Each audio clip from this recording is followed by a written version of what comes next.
Do not delay nikah unnecessarily. Once nikah is ready, the two parties are happy, get that nikah done. So that any relation that happens between them thereafter happens in a way that is permissible. Remember that.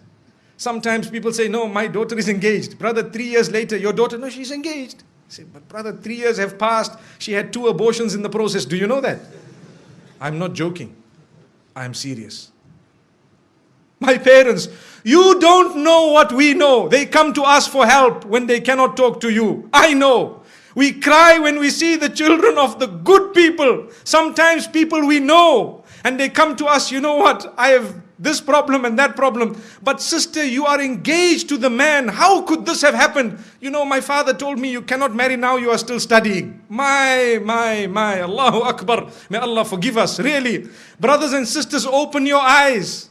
See what is going on. Ask the people what is happening. If you think we are not living in an era of hypersexuality, you are dreaming. You are dreaming. You are living in a dream world. We are living in the dirtiest society up to this age. There has never ever been a more hypersexual society than ours.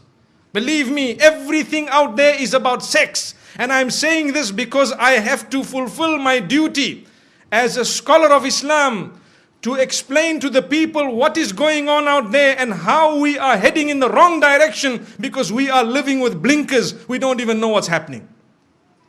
Ask your children in the universities what's going on. If you have a good link with them, they will inform you. Ask them. Tell them what is happening, or ask what is happening in the malls or in the shopping centers or at the workplace. You know, you can be the best and the most pious. Yes, if Allah has granted you protection, you will always be protected. May Allah grant us goodness. There are people amongst us, and I'd like to hope that the bulk of us seated here, pure, good people by the will of Allah, you know how difficult it is to remain on that path. You know how easy it is to sin. Today it is easier to sin than it is to abstain from it. Allahu Akbar. It is easier to abandon your hijab than it is to don it. It is easier to leave your salah than it is to fulfill it. That is because the environment has made it so difficult to engage in that which is correct.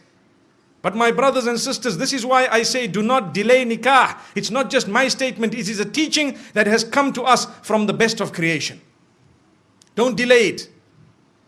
And at the same time, do not make it difficult in any way. We already spoke about the mahar, the dowry, or whatever else it is. Either way, don't be too demanding. And do not become a person who really makes it tough on their sons and daughters to get married. Because in that particular case, we will be held accountable in the eyes of Allah subhanahu wa ta'ala. Why is it that you as a parent did this to your own daughter? You doomed her, you punished her. And this is what you did to your son. You made him, you really made him leave the deen in totality. It brings me to one example, living example, where there was a young boy whose father was being so tough with him that, listen to this, he wanted to marry someone who was ready to revert.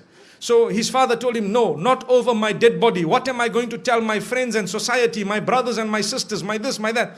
Brother, izzah is from Allah. Your status is from Allah. If you had embraced this, it was going to be much better.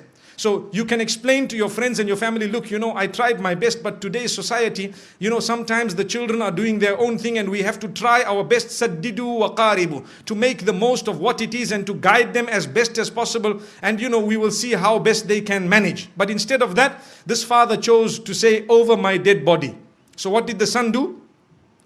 He asked for help from some of the scholars and so on, and sometimes there is a limited amount of help you could actually offer, because if a man is being stubborn, you cannot really win. So after some time, he converted and left the fold of Islam and gone. Why? Because to him, the child was lost, and the father is still proud of his action. I don't mind if he became a non-Muslim, but at least nothing happened against my will. And he told his family members, you know, your children, if they want to do the same thing, you should also engage in this type of thing. How? The woman was ready. So I had an opportunity to address this young boy. And when I spoke to him, he told me something that is really a question of the age. When I say question of the age, I mean sometimes the mind starts asking these questions. He said, you know, this woman is such a good woman that I married. She has so many good characters and conduct. She told me I'm ready to do anything. You know, I explained to her about the little I know about Islam and she was ready. And then what happened is, when my father and my parents said no and everybody disagreed and they, you know, the mother, he says my mother didn't really mind, but she has to follow what my father says. So after some time, they questioned me, her parents, to say, look, we were all okay for our daughter to, you know, to enter the fold of Islam.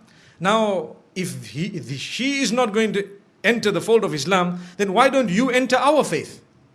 So he said, yeah, it makes sense. You see? He said, yeah, it makes sense. If they refuse, I will not refuse. You people are not refusing. So he says that is what made him turn. Now look at this.